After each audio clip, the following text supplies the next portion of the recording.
my project, anything related to creative writing in the Q&A section. I actually am very forward to the question answer section, which is the interaction I actually happen to love most. Before I go ahead, I just want to say that there's a lot of noise. There's constant chats being happening, chats being shared. So that is there's a sound happening, and I'm getting very distracted. So I was wondering if there's any way we can stop the sound of the chats or anything. Can I? How I have not used to this platform actually. Mr. Kashyap, we are trying to mute all other participants we have requested. So I again request all our participants kindly mute your microphone during the session. Please, dear participants, kindly mute your microphone so that our resource person can speak without interruption, please. Thank you so much. I have also cancelled the chat option, so I hope no more chats are going to come. They make this beep sound, and my mind goes there. Okay. Thank you. Okay. Thank you. So I'm going to talk about his father's disease today. My talk today is a very one. It is actually it's called Terror, Disease, and Madness in His Father's Disease. And it sounds like a rather unhappy book, but actually it is not. In fact, the stories are about these themes, both literally and metaphorically, figuratively. Terror, as in the atmosphere of terror in Assam perpetrated by the state and the rebel groups. By the word disease, I mean large number of social cancers that are evident in society, and these social cancers that affect the lives of my characters. And madness is perhaps pointing towards the anarchy and the lawlessness that ensues, or the culture of impunity as a result of these corrosive forces. And all these forces are also the result of a very diseased state of affairs, or in other words, I'm sorry, again, the chat is coming back. Can I talk to the technology person? Is there any way I can stop the chats from coming to my screen? Because I request Liladhar, kindly, if possible, please stop the chat option for time being. Chat as well as whatever beeps are coming out, please do something.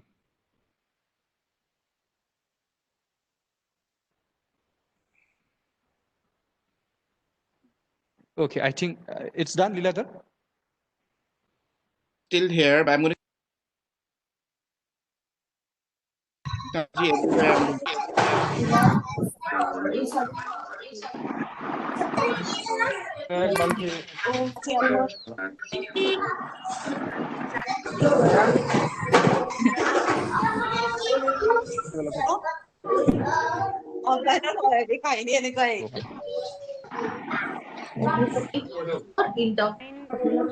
Oh my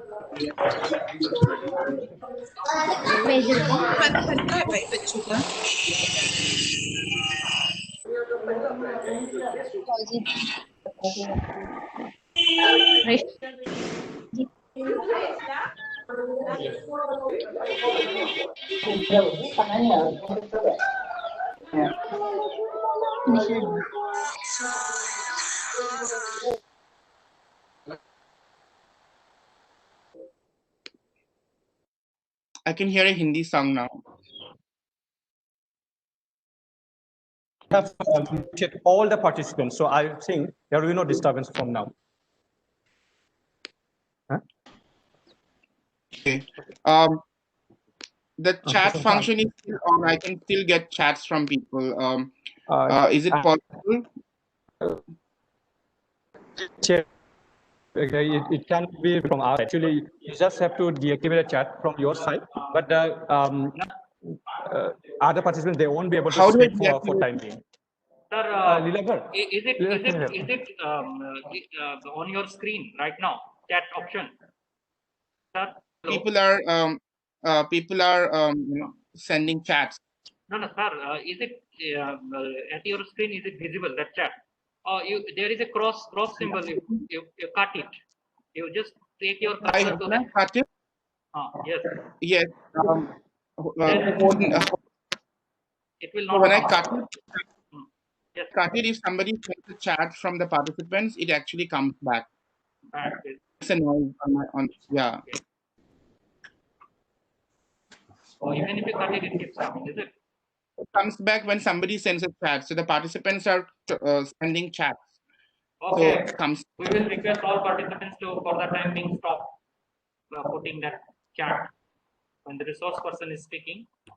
We will take your questions later on. Please allow the situation to the resource Everyone, person to continue. um, bear with us as we deal with the technology. Um, but thank you so much. So I'm going to go back to my talk, which I was speaking primarily from memory. So, um, and I'm going to start again. Okay. All right. So I was talking about the fact that there are three words in the talk: terror, disease, and madness. And by terror, of course, I mean the atmosphere of terror in Assam, perpetrated by the state and the rebel groups. By disease, I mean a large number of social cancers that are evident in the society and affect the lives of the characters. And of course, madness is perhaps pointing towards the anarchy that comes as a result of these corrosive forces. And the reason behind all these corrosive forces is, of course, a dysfunctional and a diseased state. These are the things that I'm actually trying to explore in my sorcery collection. And no doubt it sounds like a very unhappy and a sad collection of stories, but actually it is not. Most of my stories are about what it means to be relentless and voracious consumers of human life, even amid so much strife, so much problems, and so many horrible situations. Because I do believe, I sincerely believe, because that the people of Assam, despite all the tragedy that has happened since independence for the last 4 decades especially, are survivors, and we are like in some ways Tejimola. We refuse to give up on life. We keep coming back to life, and that's one of the reasons why the Tejimola story is the gateway story in the collection, published as retold as Skylar Girl. And parallelly, there is another story happening, which is the story of Sanjeev's story, who is attending a writers' conference. But I'm happy to talk about it later. But I'll go ahead with my presentation or my talk. So in some ways, this is the chat has come back again. So in some ways, this is a talk about the stories behind my stories. Most writers talk about why do they write, how they write, and their inspirations. And I have done that too. But I would rather talk about today how things that bother me have shaped my career as a writer. And to the extent that if I were born somewhere else and not in Assam, whether I would have been a writer at all. Before I talk about any other stories, I wanted to talk a little bit about my title story, which is his father's disease. And thank you to the kind for introducing me with so much generosity. I forgot to thank, and also mentioning some of the stories. So to all the professors who read my work and introduced me with so much generosity and kindness, I want to thank also, because one of you discussed my title story. I wrote this title story. I wrote this title story. I'm sorry, I'm distracted because there's non-stop chat, people wishing good evening and good afternoon, and it makes a sound on my computer. And if I mute my computer, I don't think you'll be able to hear me. So that's the reason. Um, I wrote this title story, His Father's Disease, in 2010, when I was living in double story Vijayanagar, soon after I had finished my studies at Delhi University in 2009. During those days, Vijayanagar, Indravihar, Gupta Colony in Delhi used to be full of students from Assam. We actually joked that we couldn't use Assamese slang because if someone threw a stone from the terrace, it was sure to fall on the head of a student from Assam. We also had an Assamese tiffin service run by someone called Lasidda, who I'm actually still in touch with. His wife is a journalist who I'm again in touch with. They are both wonderful people, and they are a very important part of our lives actually in double story Vijayanagar. I wonder if they actually still provide the tiffin service. But coming back to the topic, there were small shops that sold parathas till about 3 a.m. in the morning, or sometimes even later. These places were adda spaces for those who work late and needed cups of tea to stay up, because most of us were students or professionals or IS aspirants. So in one of those shops, I became friends with a young man from Upper Assam. He told me about someone in his village who had a relationship with a soldier who was posted there. It got me really thinking, because it was really amazing to me that something like that could happen, because generally in rural Assam, the state and its representatives are seen with so much suspicion, especially during the 90s.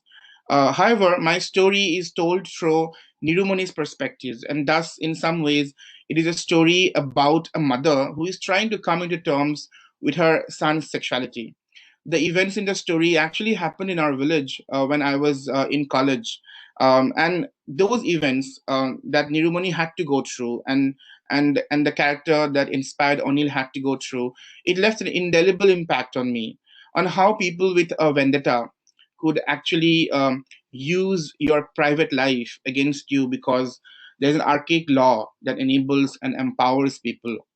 Um, when this person was arrested and thrown into jail, I mean, in the real incident, the ending is very different. He was jailed, but in my story, the ending is slightly different. So when this person was arrested and thrown into jail in the real incident, I heard that the mother, who I also happen to know, went around asking the elders in the village to call a phone number that ended with 377. She demanded that the elders in the village find out the actual phone number. It really sort of made me extremely sad, because it not only showed ignorance, innocence, but at the same time the horror of the situation, the Kafkaesque situation. So that forces a rural woman to actually go through so much trauma and harassment. But through this story, I wanted to think about how in rural spaces sexual behavior is accepted and is not attached to identity.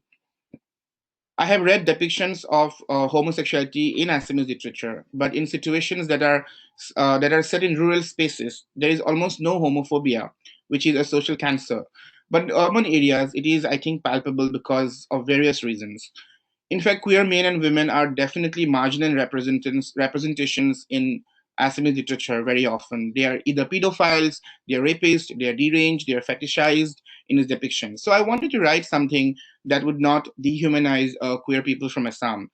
But the question I also want to ask is this: are LGBTQ people safe in America, where a woman and a woman can marry? Perhaps even not.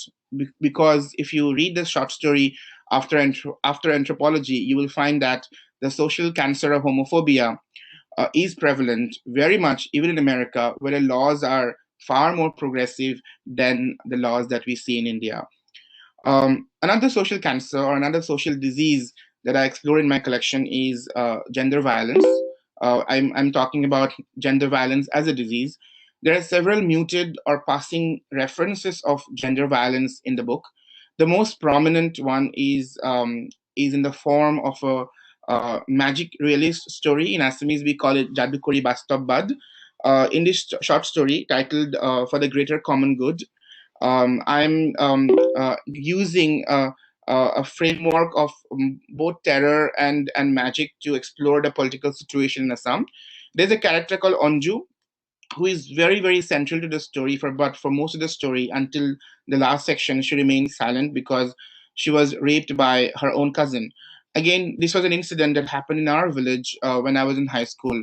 And this is another kind of disease that I wanted to address in the book. And the violence on Anju engenders a certain kind of situations in the family that are both horrific, traumatic, but it's also related to some past history, because Anju's father was a sorcerer, or in Assamese we call him Bez, and Anju's father died because of certain reasons. People believe because he disrespected the bark books, that he had to pray every day because he was a bez, and because of the disrespect, he was struck dead.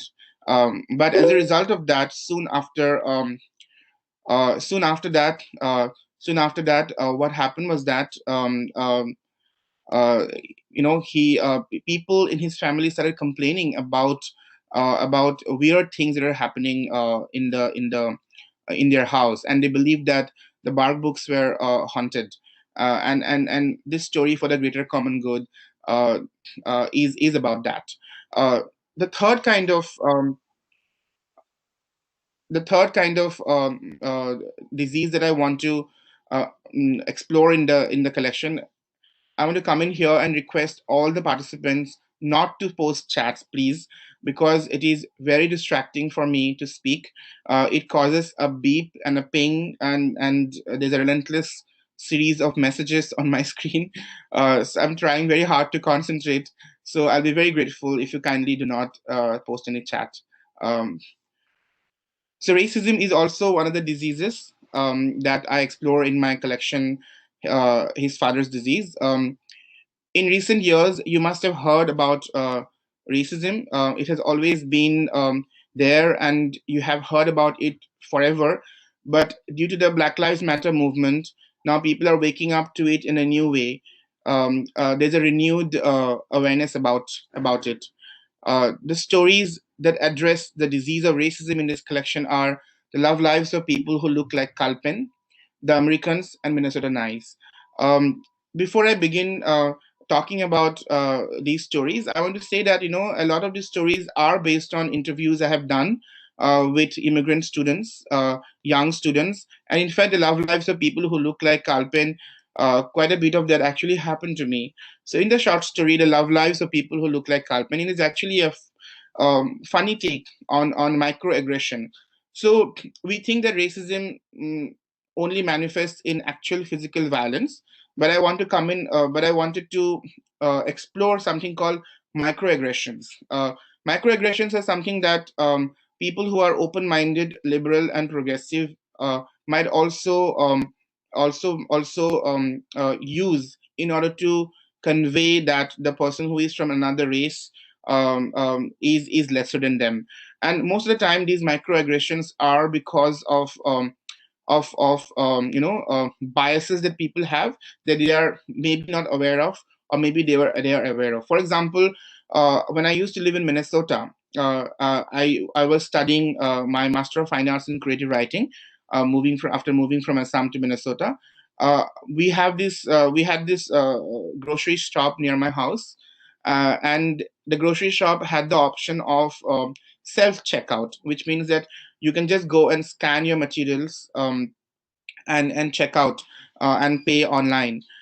But what happened is that whenever I used to check out, um, a white man or a white woman used to come and stand next to me.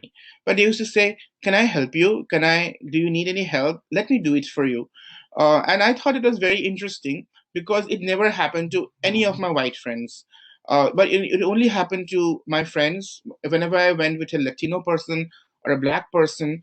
Um, that seemed to happen. And I talked to this about other Indians who were living in the same city, and we're my friends and neighbors. They say that yes, whenever we come, they're very nice. They come and offer help. And I say, this is not an offer of help. This is actually a microaggression, because they believe you are a person of color, and you probably will steal something and not check out something, or do some ghapla. I don't know. So this whole attitude is an example of microaggression. So when I went to Michigan for a conference, and there was somebody who sat next to me. I had a very, very wonderful conversation. Then I met someone at the airport. I was talking to that person, lovely people, and suddenly, before I leave, that person says that, you look like Carl Penn. Can I say that? And Carl Penn is an American actor of Indian origin. He's son of Indian immigrant parents, and I don't look like Carl Penn.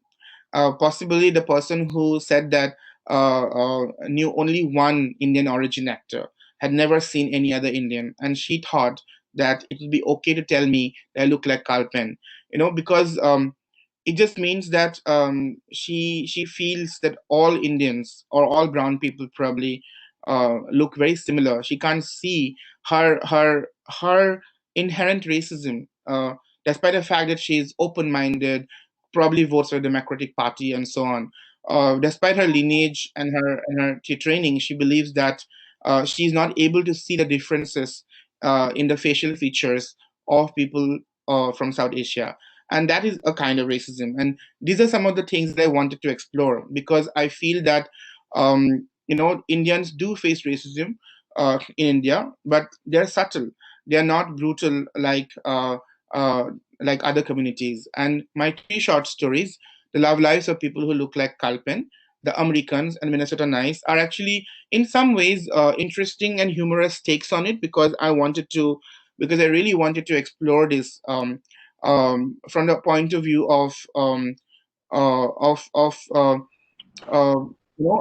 of characters that are flawed in some ways, or characters that are very critical in some ways. So, Love Lives of People Who Look Like Kalpen is a story of an Assamese student.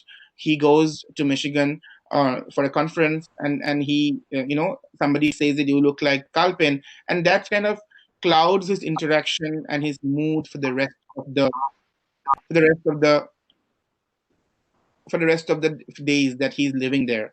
The Americans and Minnesota Nice actually are two dear stories of mine. I wrote Minnesota Nice during my first semester as a Master of Fine Arts in Creative Writing student. Soon after I moved to the United States, and both these stories actually feature a very dear character of mine called Himjoti. Himjoti is a young boy. He has moved from Assam in Guwahati to Minnesota. He's a very young person, about 18 years old. He's an undergraduate student, and in some ways he comes from a lower middle class family. He got a scholarship, so he was able to come, and he's weird in the sense that he's a misfit in the highly cosmopolitan space of the university, and that leads to really funny situations. For example, he doesn't even know how to lock the bathroom, because the bathroom lock is a little different in the house that he lives in. I also went to the United States for graduate studies because I wanted to study creative writing. I was looking for a community, and I wanted more feedback on my work and so on. I never thought I would end up having an academic career in creative writing, but when I was in graduate school, I reevaluated my options and enjoyed teaching and realized that I want to teach. But at first, I was really sad to be in small town rural America, because it was a far cry from what I imagined America as. I realized soon the America of my imagination came from popular culture, urban, skyscrapers, cosmopolitan, diverse, sleek. I really wanted to live in New York, so I spent some holidays there, sleeping on friends' couches, soaking in the city. Um, but it is another city I wouldn't mind actually living in, apart from Guwahati. I love Guwahati very much. But living in small town America gave me so much fodder to my fiction. As I already said, these three short stories and many more short stories that didn't go into the collection but are published elsewhere or are in my manuscripts folder. They allowed me to sort of actually write a different kind of fiction that most other immigrants from India would not be able to write, because a lot of them come to the urban spaces, big urban cities, big urban metropolitan areas. Not just these short stories, but I think living in small town, almost rural America in Minnesota, also gave me the experience that would eventually become my first serialized a novel, Noikonetia Deroit, which was published in book form last year in December by Pansajanya Publishers. Um, but I'm immensely grateful because that is why I'm immensely grateful I went to rural America, rural Minnesota, because and because it allowed me to write so much. In the same way, there's another short story in the collection about Matt and Raj, and in the short story called After Anthropology, it is based on the experiences of a friend I met there. So racism is explored in these stories in this way, and the next I want to come to, and this is my final point about writing about disease, or writing or exploring the idea of disease through my short stories, is the disease state. Um, Susan Sontag wrote that illnesses have always been used as metaphors to express a sense of what was wrong socially. The word socially is very important here. In Shakespeare, there can be an infection in the body politic, an abscessus that has to be lanced, but full of disease imagery, as the Elizabethan theatre may be, it does not project the modern idea of master illness, a total contagion of society. um, I think, though I explore different kinds of diseases in my short story, disease as a metaphor, of course, such as gender violence, racism, sexism, homophobia, terrorism, insurgency, state terror. But I think this story collection, with Father's Disease, is in a way of searching for this master illness that Susan Sontag talks about in her book illness as metaphor. Um, I always knew what is this master illness. Growing up in Assam, considering our complicated relationship with the narrative of the Indian nation state, we all know what is this master illness. Who is the diseased body politic? Who is a diseased master that is causing all of other problems in the society. There was no doubt about that. But why? But I always used to ask, why did I have to leave Assam? Why couldn't I stay in Assam? Why is Assam underdeveloped despite being so rich in natural resources? As we all learn in our essays in Rasana Bisitra, edited by Dharma Hinghadeka. I always knew that, but I needed to engage with it intellectually and in creative ways. And I'm a creative writer, so I needed to write this collection of short stories in order to explore this, in order to understand this actually. So to conclude, I think disease is actually a kind of metaphor that holds the collections together. This disease, all the diseases that are in the stories that explore in the stories, are actually the result of a diseased state of affairs, or a diseased state. If the state was healthy, uh, um, the characters in my story, the people in Assam, would not have suffered so much. Um, in the first story, for example, in Tejimola, there's a disease of racism that the writer Sanjeev faces when he goes to a conference, because he's questioned, why are you writing about Tejimola? Why can't you write about violence? This is a conference happening in Delhi. But if he comes back to Assam and suppose he writes about violence, people in Assam would ask him, you are selling violence, and you are telling stories that that are titillating the mainlanders, and you are doing something wrong. In the second story, for example, I'm going to look at my book, Busy Colony, that has a muted reference to the state. It is actually the least explicit story when it comes to mentioning social diseases, but it is an exploration of madness. The family is trying to deal with the sorry state of affairs that has happened because of a son who is mentally ill, and they don't know what is going on. They're trying to understand what is going on, and that corrodes the family bit by bit. But there are multiple times in the story, definitely in the background, also.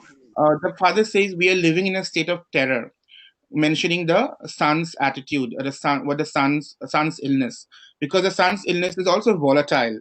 It is combustible, and I wanted to leave that because I thought that that is a very interesting reference to the social and political situation in Assam. The father is as if referring to the political instability and the social problems in Assam, and in some ways saying that that the house or the home is a microcosm for it. Um, in both Minnesota Nice and the Americans, as I said, I explored racism as a disease. The next story, Before the Bullet, actually is set again in rural Assam, where a person comes back after living in the US for many years, and he doesn't know that there's an army camp in the village that has changed the atmosphere of the society in the village altogether. There's a sense of unease. There's a sense of lack of safety. People are scared of the soldiers' presence and so on, and that leads to some really tragic consequences. This is where actually probably the disease state actually comes and takes over the life of this character. One of my one of my favorite one of my favorite stories. Sorry, I can hear people are talking. So it's really um, so I just want to conclude by saying that the exploring the masculineness was really important for me, and I'm really happy to take. I have lost my train of thought now in the conversation.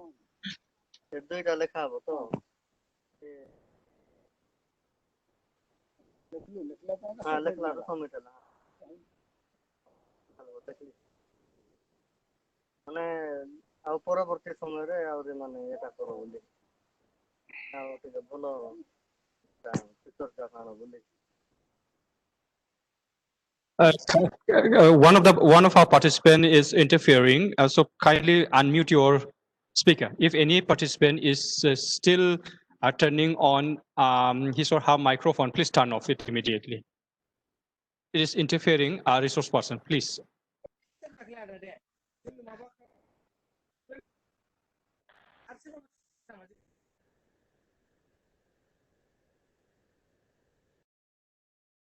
I would like to tell the host that I would rather take questions now, and I'm happy to take questions both in Assamese as well as English.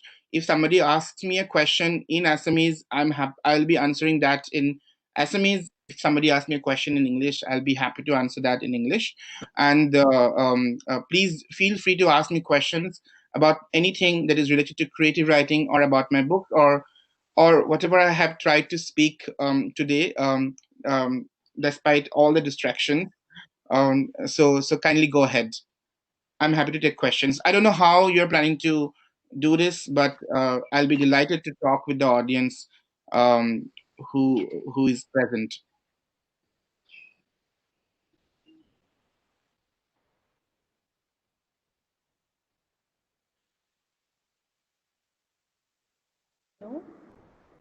Hello. Okay.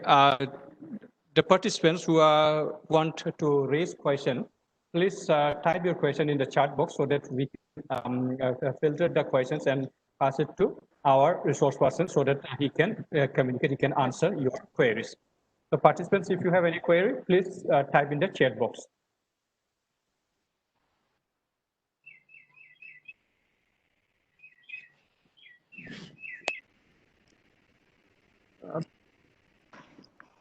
If you have any question, you are welcome to ask.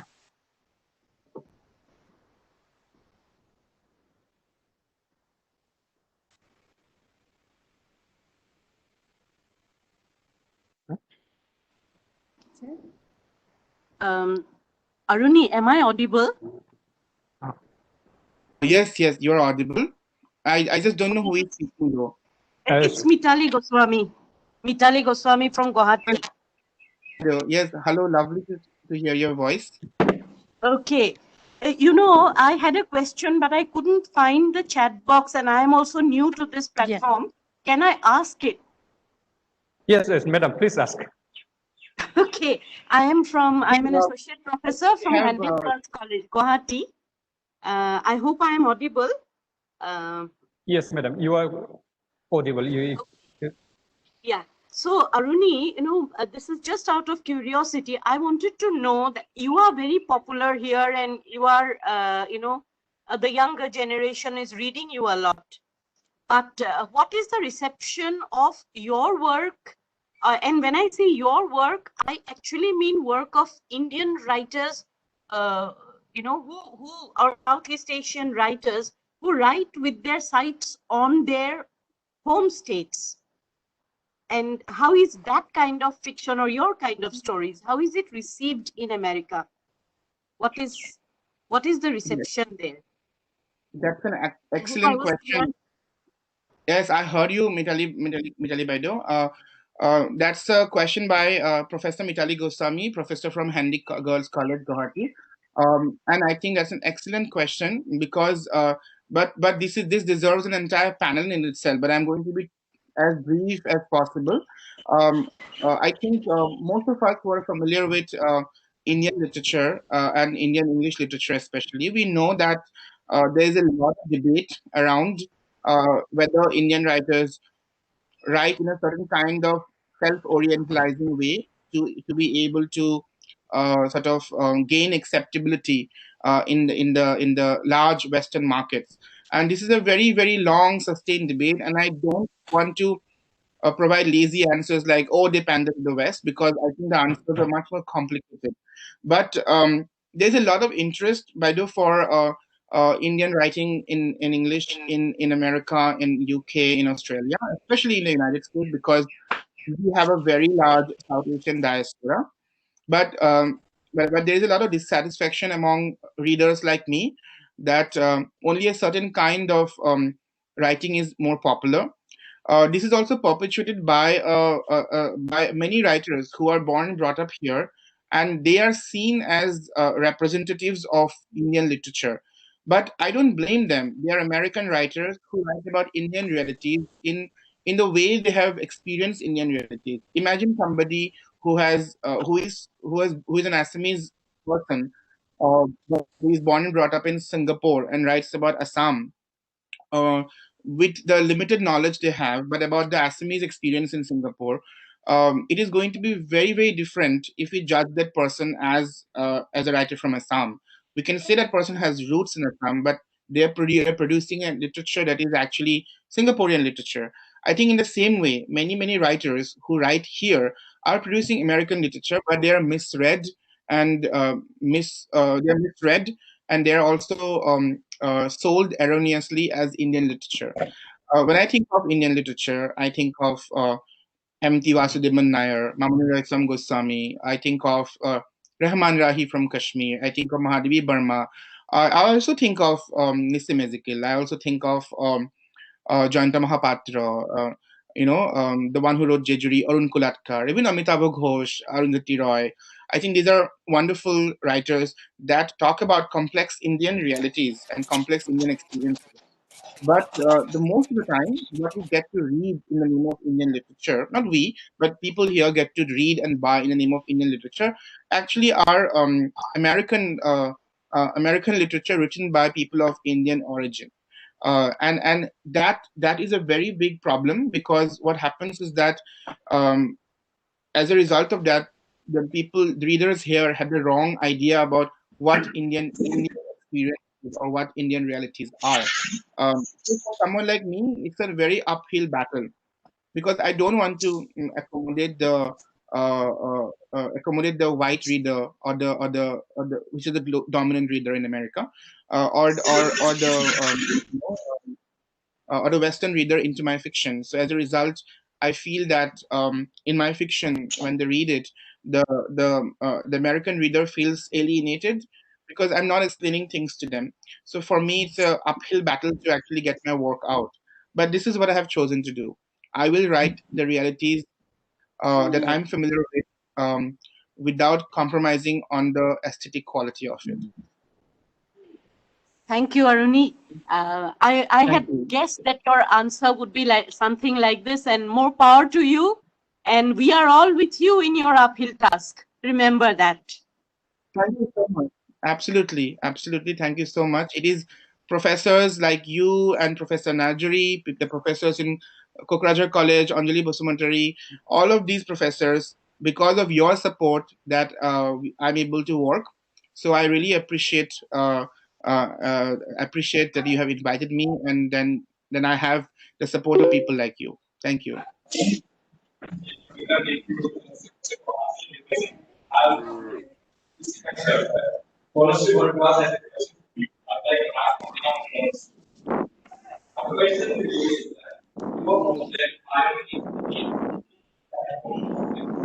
Here, I'm sorry.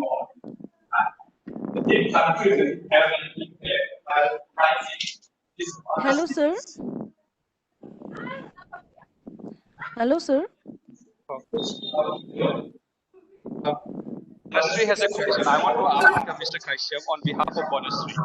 Her question goes like this. Homeland Mayong is believed to be the abode of practicing tantrism since time immemorial. So did tantrism have an impact while writing his father's disease?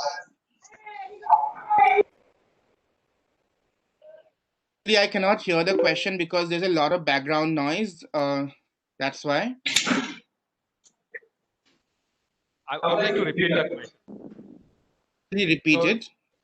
The question is raised by Bonusri. Wants to ask you that your homeland Mayong to be the abode of practicing tantrism since time. Did tantrism have an impact while writing his father's disease?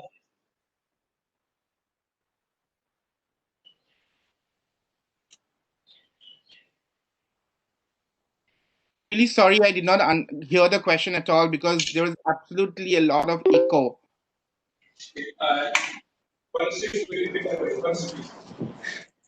Yeah, my question is like that. Your homeland, Mayang, is believed to be the abode of practicing tantrism since time immemorial. There's a lot of echo. I think there are two computers in your room. My question is that your homeland, Mayang, is believed to be the abode of practicing tantrism since time immemorial. Do you think that tantrism had the impact while writing your father's disease? Thank you. That's a great question. Or any kind of writing? Yes, absolutely. Thank you so much. As I said, my bodhota, and everybody knows what's a bodhota here, so I'm not going to explain. My bodhota was a bez, and my father was the only one who actually left the village to move to the city, and now he has gone back to the village. So we are actually from a village called Etliguri, and most of my relatives lived there. My bodhota was a bez, and he really practiced sorcery. In fact, I was bitten by a snake once, and he managed to save me. And my parents are not there; they were all in Vellore. They got to know about a month later. So I think the practice of healing chants is very much prevalent in our cultural imagination in the Dimoria region that I come from. Dimoria and Mayong are the regions that I come from. And I think I don't know if this is, I don't want to go into the debate because I really don't have answers to it, whether this is true or false. But I do believe that there is a certain kind of placebo effect associated with the practice of healing chants. So that is why people have been practicing it for such a long time. But at the same time, I believe in the power of words. I'm a writer, and I know that words have immense power. So it is also possible that words arranged in a certain way has a lot of power, and can actually change realities. So, but among all of these, having said all of that, what I want to believe in the fact that that these beliefs exist in Mayong, and it is fascinating how this tradition is still living for a very, very long time. My family is actually supposed to be the descendants of Kotut Koch. So again, because of that, there's the tantrism, healing chants, black magic. It has been part of regular conversation. My Aita definitely knew magic. My mommy Aita, who I write about very often, practiced magic. I saw her treating people who had stomach ache, people who lost things, and things like that. So it's very interesting to note this as just as a curiosity for me and include it in my fiction. I never question it. I never try to understand it, but I include it as it is in the people's imagination. So and in my first novel, which actually explores Mayong as as a space, Mayang as a regular Assamese village does mention a lot of magic, and that is how it exists. But I think people have these very sort of guarded ideas about Mayang. People are very scared of Mayang. There's nothing to be scared about. It's just another village, and do yes, people do know, or people at least practice healing chants, sorcery in Mayang very regularly. But it is, I think, it is part of cultural memory, and that's how I look at it. And for me, it has never been a dangerous space. It has been a wonderful space, and I do mention those things in my short story for the greater common good. I have also written a novella in Assamese called Horakanta Bejor Montor Puthibur that explores the idea of Mayang's magic in some ways. Hello, sir. Thank you. I satisfied with the answer. So we will take another question. If you have any question, dear participants, if you have any question, please raise it now. Hello, sir. I have a question for Mr. Aruni Kashyap, sir. Oh, and may I know who I'm speaking to? I am Draksha Nyas, and I work as an assistant professor Please in go ahead. Digboi Mahila Mahavidyalaya. Thank you for asking a question. Sir, I have managed to read some of your stories, and I must say I'm very impressed by your stories. And I have a question for you. In one of your interviews, sir, you have told that this Shadow Lines by Amitabh Ghosh, it has stirred emotion or feelings in you. Can you elaborate on that, sir? I love talking about the shadow lines. I can talk about it for 5 hours. um, Actually, I have a very dear personal memory associated with the shadow line. I went to study history in Delhi University in 2004, but by some chance and accident, I ended up studying literature at Western College. Um, and since in my 11th grade, I only prepared to study history. I was very disappointed with the the work that I was doing as a part of English honors. I wanted to study history. I loved history, and I thought, why am I reading Hard Times by Charles Dickens or even George Eliot? I could not understand that because I grew up with a different kind of literature. Um, so I decided to leave English and come back to Cotton College because my mother was a professor at Cotton College, and she said that, let us. You might lose a year, but we still admit you. What happens? We don't know. So I almost decided, and after the decision, I picked up two books. Sorry, there's so much noise. I picked up two books, and one of them was Song of Solomon by Toni Morrison, and the other one was The Shadow Lines by Amitabh Ghosh. And two books really stirred and turned me. And I decided that I will stay with literature, and I did not leave Saint Stephen, and I don't know what my trajectory would have been if I left Delhi University.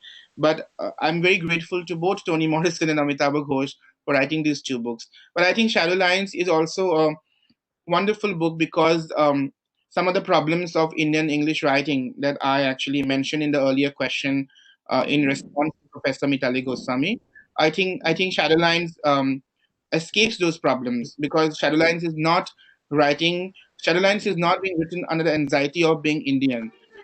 When actually just Sunil Ganguly, I think he was releasing a Bengali translation of Shadowlines. He said that it's a Bangla boy. He said this is a Bengali book. It's just written in English.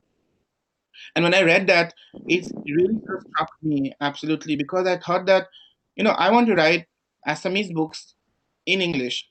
I want to write Assamese books in Assamese, which means that culturally, by character, by posture, the work can be Assamese, Boro, and Bengali, but the language doesn't matter always. The imagination matters, the posture matters, the parameters you are setting for matters. So I think Shadowlines gave me those parameters, and those parameters aligned with the parameters that I saw in Mamoni Resam. Those parameters aligned me with the parameters that I saw in Ashapurna Devi or Nirupama Borguhai or the poetry of Anupama Bosumotari or Lutfahnu Selima Begum. I grew up reading, and so for me, that posture of and the address of the narrator that doesn't sort of accommodate the Western reader deliberately and explain realities by infantilizing the Indian reader is very much present in Indian writing in the languages, and Shadowlines also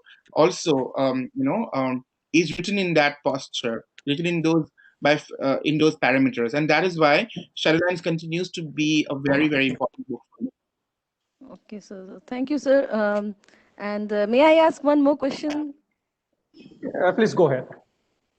Sir, in one of your stories, that Thread in a Garland, the character Rubul, can you comment on his sexuality? Because the protagonist, no, he is not homosexual and all, but we find some instances in the story that he is not straight either. So can you comment on that? I don't want to comment on that. I think I want to keep it as a mystery, because I think the narrator is Nishad, and Yes.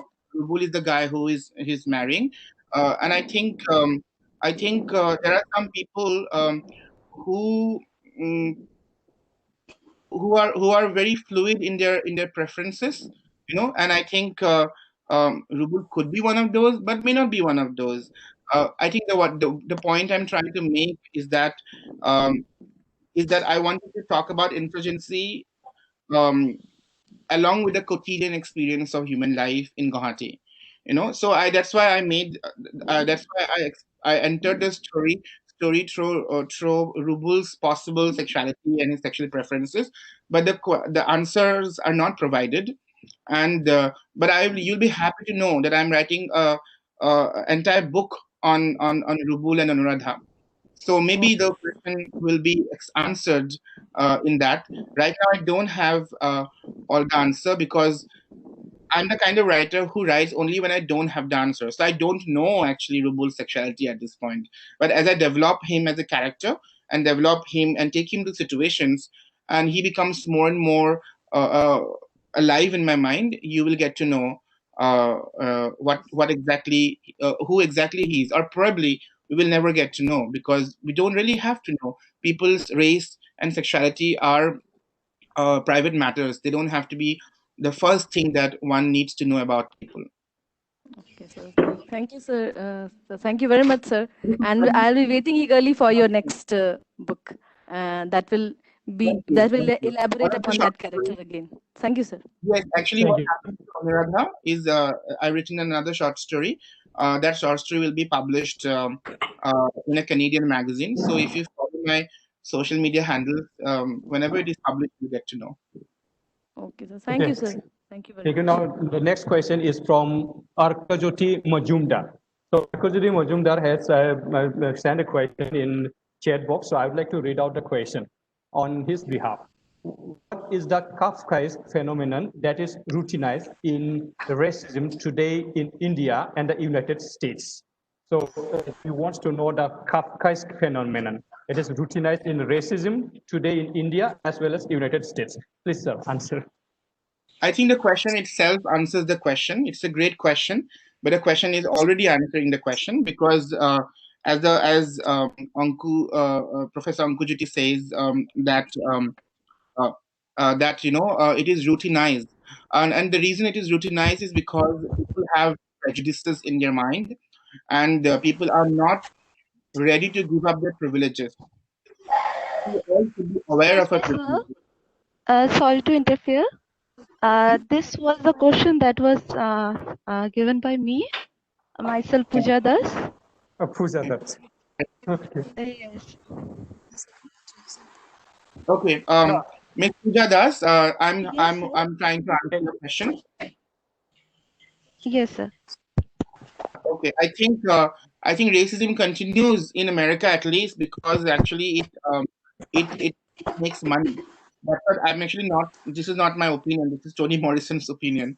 I heard her in an interview, and she says racism will continue as long as it makes money, as long as it white people, as long as it profits the dominant race. In the same way, in India, racism against tribal, racism against indigenous people like us, this is going to continue as long as it profits the rest of the country, as long as it profits upper castes. So this is why it continues. It continues only because marginalized communities are not given the rights, and whenever they are asked, they are dehumanized and silenced by calling them all kinds of names, and also reminding them that they are not seen as equals by the dominant community. Okay, Yeah. thank you, sir, Thank for you. answering my question. Thank you so Thank you much. for the question. Thank you, So sir. any questions for participants? So if any participant is willing to ask a question, you go ahead, please. We will entertain 2 or 3 questions. After that, we will wind up our webinar.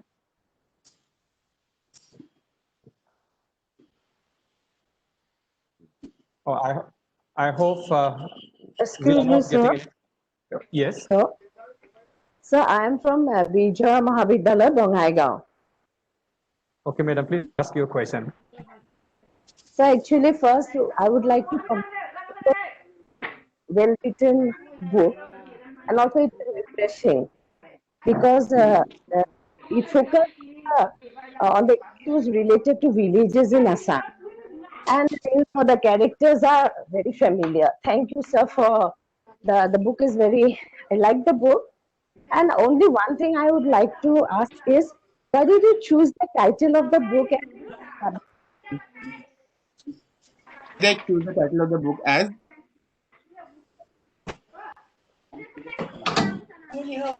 Why did you choose that title? The name of the short story, the collection of the short stories, actually. Okay, actually, that was my whole talk. Why I chose his father's disease. I spoke about it for almost 25 minutes. But I'm going to be Yes, very sir. brief. Yeah, I chose it because my editor and my agent both liked it, and they both pointed. This is the immediate reason, by the way. Then I sat with it for a few days. Then I realized that they are very right. That disease is the common metaphor in all the short stories, and disease. I'm writing about a diseased state of affairs. If you look at, say, Raj and Matt, for example, uh, Yes, sir. who are in rural Midwest in North Dakota. Mm, They are there because Raj has to leave Assam because of insurgency. In the same way, O'Neill has to die because of complicated situations. But again, insurgency was one of the reasons. In for the greater common good, people are suffering, had to leave their house after the army raid because of insurgency and counterinsurgency. So the long shadow of the insurgency connects all of these stories. But the long shadow of the insurgency is because of a diseased state that is not able to Insurgency. protect its citizens, a diseased state that is not able to honor the wishes of the citizens, a diseased state that infantilizes the political demands of the citizens repeatedly. So that is why I agreed to go with his father's disease, um, um, and respected the wishes of my editor and agent. Thank you. Thank you so much, sir. And Thank I you. always wish that we will come across such books in future also. Thank you. Thank you so much. Thank you. What a delight. So I think we are not receiving any question now in the chat box. So I think that the participants no more Professor question. Nagri, Professor Nagri, actually the chat box function is blocked. That is why people are not able to send. So I believe people have.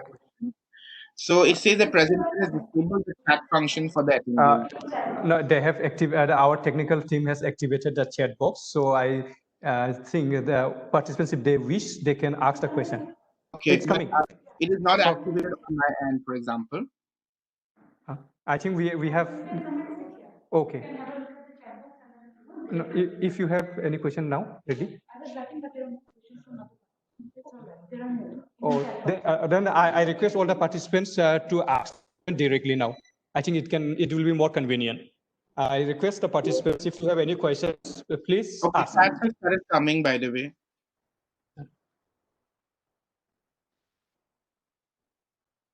Dear participants, if you have any question, please go ahead. Professor Najri, there's a chat. Chats have started coming. Yes. Good evening, sir. I see. Sir, I wanted to ask you one question. Mhm. I just read your poem, Where the Sun Rises. This is excellent. This is the first time I heard about you. Really wanted to read in the future your books and then everything.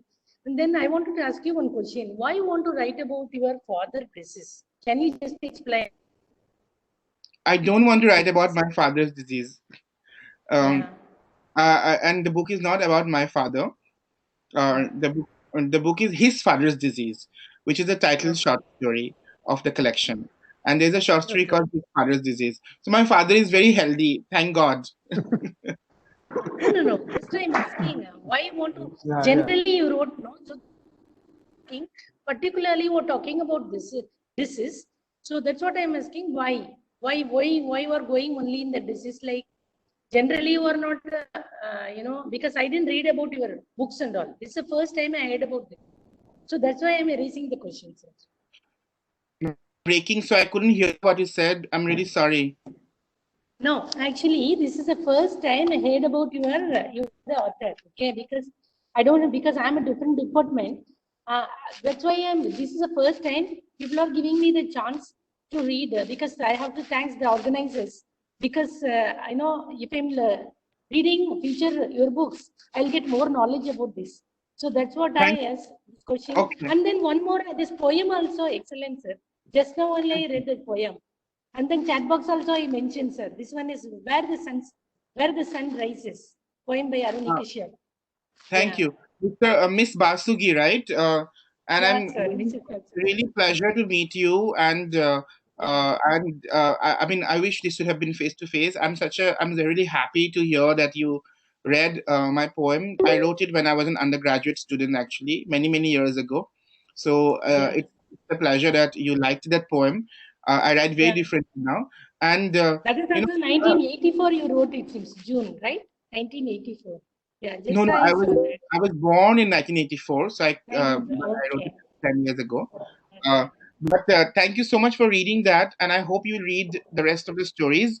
My entire talk is about his father, the idea of disease, and how I'm exploring it in my collection.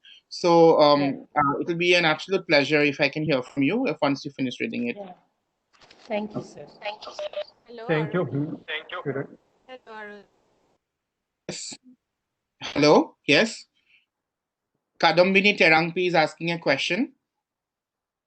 Please go ahead, Kadumbani. Your question.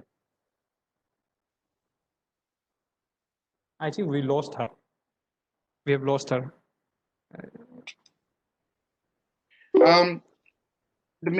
Someone called Darakshan Niaz is asking, and yes, I did invent the word linner for my short story.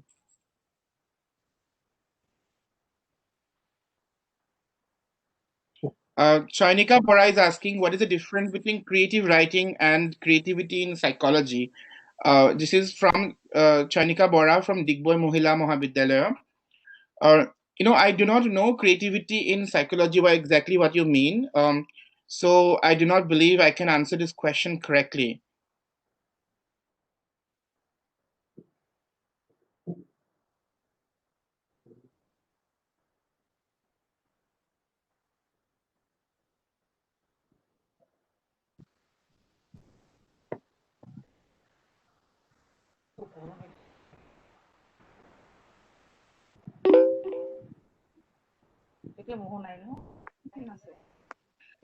I think I've been asked, can you please share a few tips to us about creative writing? I think the only way to become a good creative writer is to read in an omnivorous way. You have to read really widely.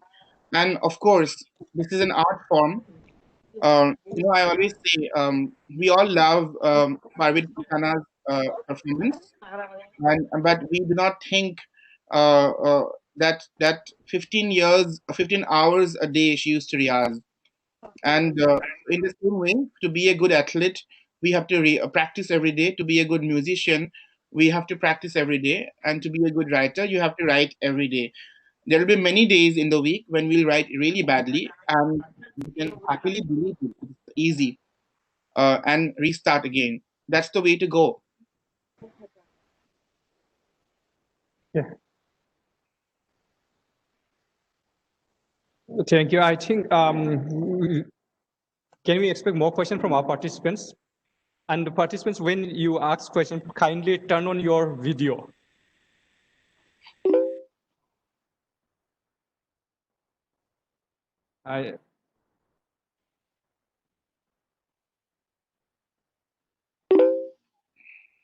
Sir.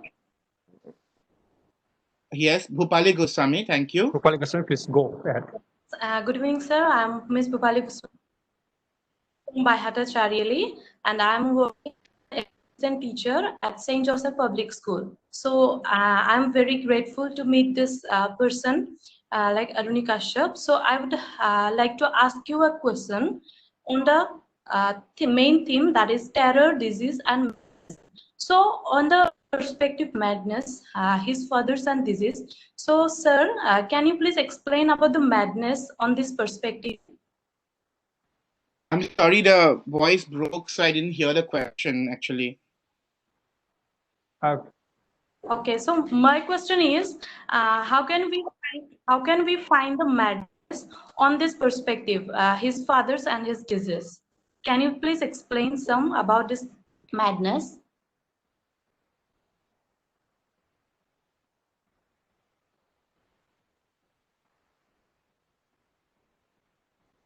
Sir, can you hear me? Hello. So, Professor Kashyap, Bhupali is asking to explain madness in his father's disease, the idea of madness in his father's disease. Can you, I think.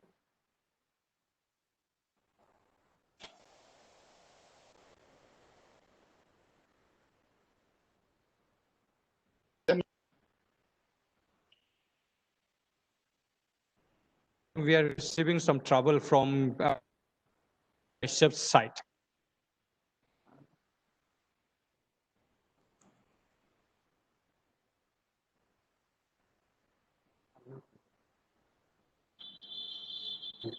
I request Mr. Kashyap to unmute your mic. I request our resource person to unmute his microphone. Okay, we can hear you now. Yes. Absolutely. Okay. Thank you for asking the question.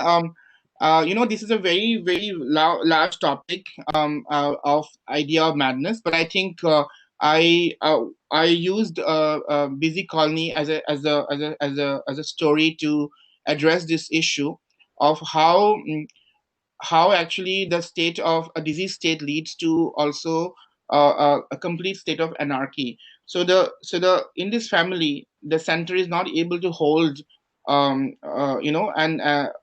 them together, and as a result, the young boy becomes an addict and suffers from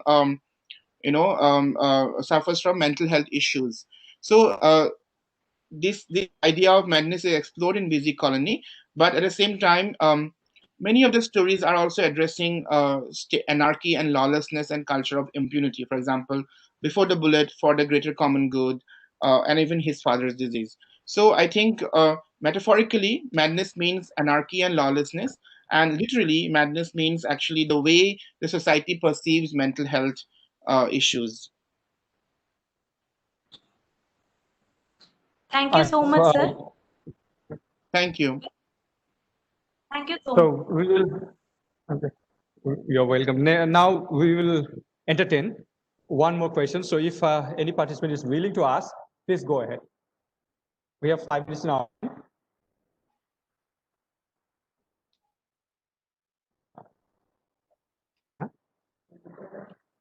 Any question? Urmi? Questions?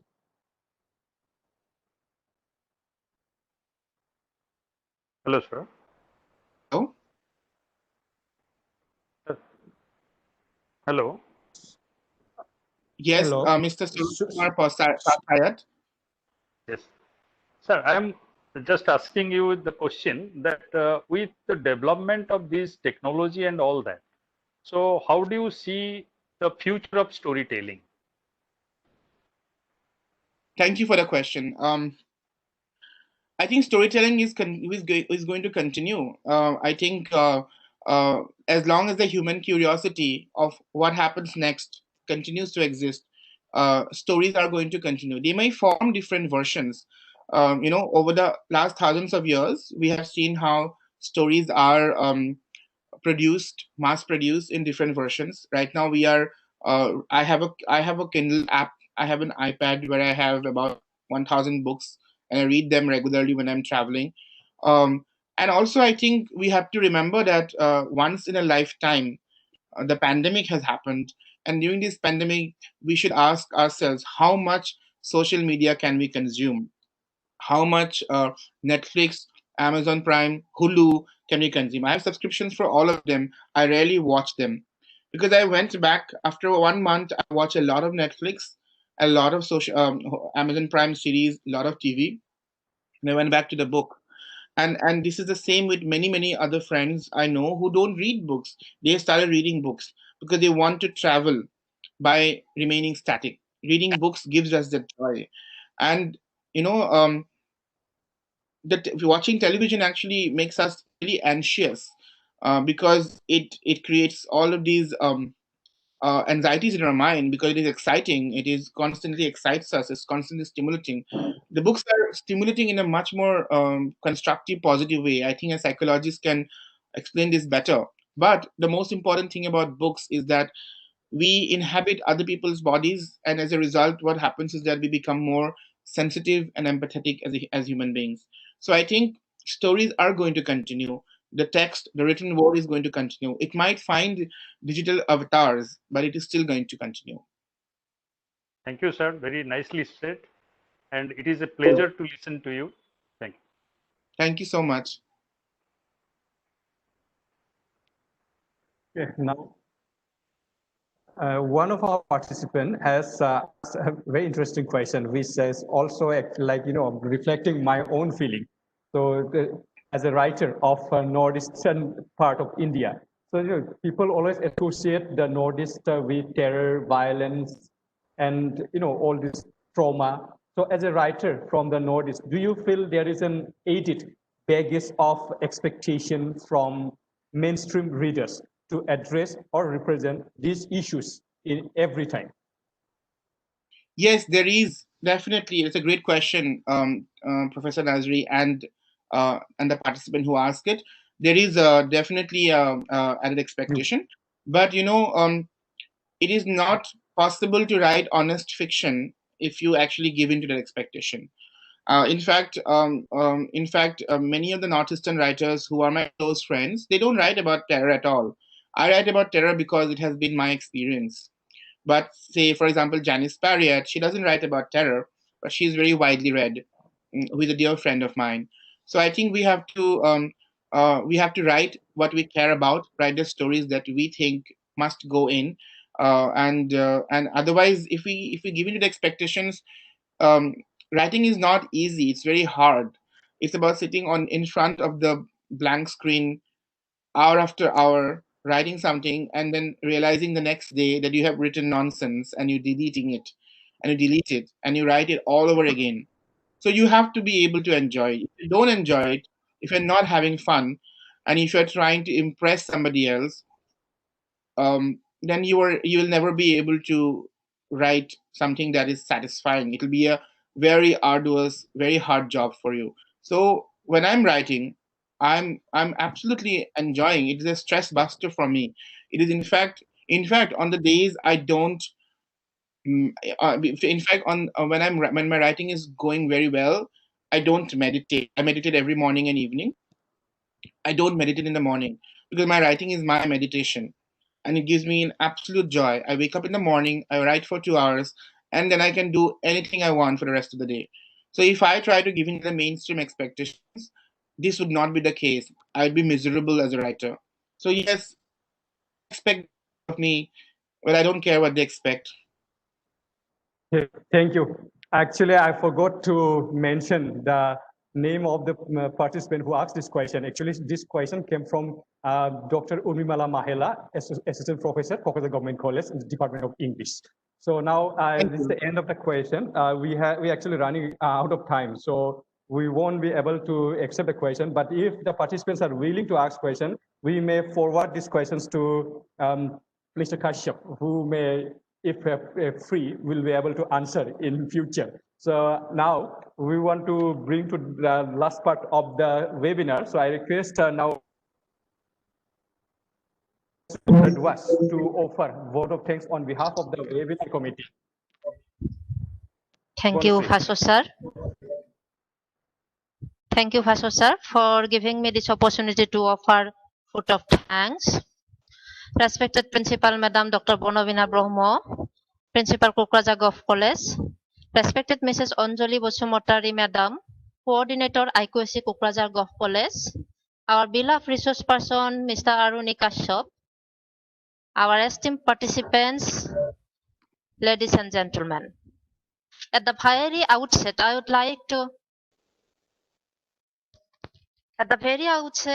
like to offer my vote of thanks to COVID-19 pandemic, as COVID-19 pandemic has paved the way for new opportunities to meet the people like you via this kind of webinar. Next, I would like to offer my deep sense of respect and gratitude to our principal, Madam Dr. Bonavina Brahmo, for her constant support and guidance. Next, I would like to offer my heartfelt thanks to Mrs. Anjali Bosumotari, Coordinator IQAC Kokrajhar Golf College, as well as Sahitya Academy awardee, for her constant support and guidance. Next, I would like to offer my vote of thanks to our beloved resource person, Professor Aruni Kashyap, for his enlightened speech. We believe your enlightened speech will be of immense benefit for all of us. Really, you deserve a great thank you for giving us a wonderful evening here in India. Thank you, sir. Next, I would like to offer my heartfelt thanks to our esteemed participants who have joined from different parts of the country and outside as well, and made this webinar a successful one. Then I would like to offer my heartfelt thanks to all the members of our technical team, comprised of Mr. Francis Lazari, Mr. Thiren Setri, Mr. Lilathar Chauhan, Dr. Rajiv Kumar Saha, Mr. Bhishmanaran Sargiari, and others, as they leave no stone unturned to make this program a successful one. Last but not the least, I would like to offer my heartfelt thanks to our P.V. Nazari sir, Assistant Professor, Department of English, Kokrajhar Golf College, for his successful moderation of the program. So with this, I conclude my vote of thanks. Thank you all. Over to Bhaskar sir. Thank you. Thank you, Mrs. Bonasri Bharadwaj, for the wonderful vote of thanks. So now we have come to the end. So on behalf of the webinar committee, once again, I would like to wish our resource person a nice day, because you are in the United States, so you will be enjoying the day today. So, and good night to all the participants who have successfully participated in the webinar. Thank you again. So now with this, we come to an end. Yes. Thank you very much. It is 9 a.m. here. I'm just starting with my day. And it was an absolute pleasure despite the technological challenges. And I hope we can do this again. And I hope we can do this again actually in Kokrajhar, because I really want to visit Kokrajhar. I've never visited, and I would love to go. So I thank Kokrajhar College and everybody else who helped organize this. It was an absolute pleasure. Kashyap, you're most welcome to Kokrajhar. We'll be delighted to host you. In better days, I would love to go. So our principal madam has given a warm welcome to you, sir. So whenever you wish, you can go. Welcome. Yes. So thank you. in hope of meeting you in person in future. So we now today declare this webinar to an end.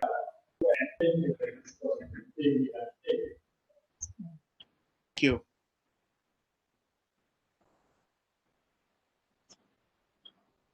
Okay.